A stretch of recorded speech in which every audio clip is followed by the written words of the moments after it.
Welcome to Play Digital. Now this week, I've had cause to talk to a few non-gamers about what it is I do, and I'm starting to see a common response whenever I mention the fact that I've been playing the Call of Duty 4 demo. People will be, oh hey, cool, that's the World War II game, right? And then when I tell them, well yes, but actually this latest version is in a contemporary setting, and you're actually fighting in the Middle East, their eyes will widen and their reactions will falter. And who can blame them really? Just how are you supposed to react to the idea of an entertainment where you're not fighting historical battles or fictional scenarios against baddies from outer space, but you're actually laying waste to enemies you recognise from the BBC or CNN, in wars which, in real life, the moral high ground has yet to be determined?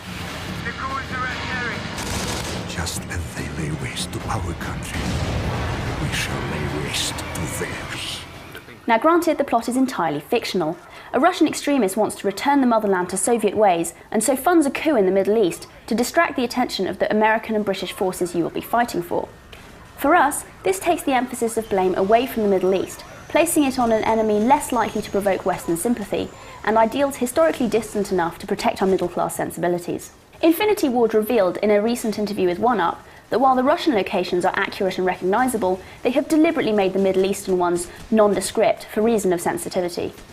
This game is a far cry from the propaganda of America's Army or Hezbollah's Special Force 2, but there is still something unsettling about shooting at guys wearing keffiyehs and wielding AKs, or lobbing grenades into buildings daubed with Arabic graffiti. And this does affect the experience of gameplay, but I think in a positive way. It's certainly not gratuitous, and the recognition of aspects from real life really helps you to immerse yourself instantly in the game, and perhaps also to make you think a little bit about the morality of warfare in general. The modernisation also allows the developers to rejuvenate gameplay with cooler guns and gadgets. In the demo, the night vision goggles and laser sights were particularly useful, and you get to take out enemy tanks with a sweet little FGM-148 Javelin. The gameplay also has a completely different feel to previous games, capturing a much greater sense of the dynamic chaos and intensity of warfare. The game is fast and hard, with difficult terrain, deformable cover and huge numbers of enemies. You will need to think and react quickly, and I defy you to play even just the demo without getting your adrenaline up. In a welcome return to the series, Infinity Ward have done a great job of integrating visuals with gameplay to get the atmosphere just right. The graphics are beautiful, but they don't just sit around looking nice like a Böcklin in Hitler's drawing room.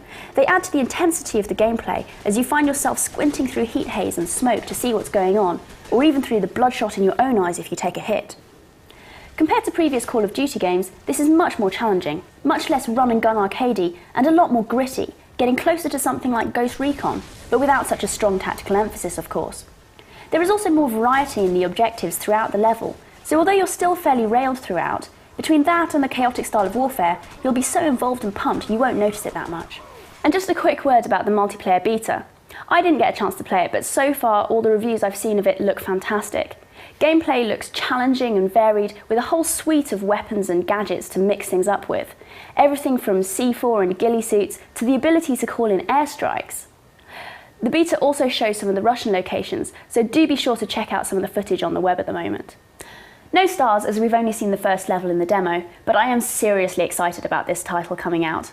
Do subscribe to our feed, or check back in early November for a full review of the game.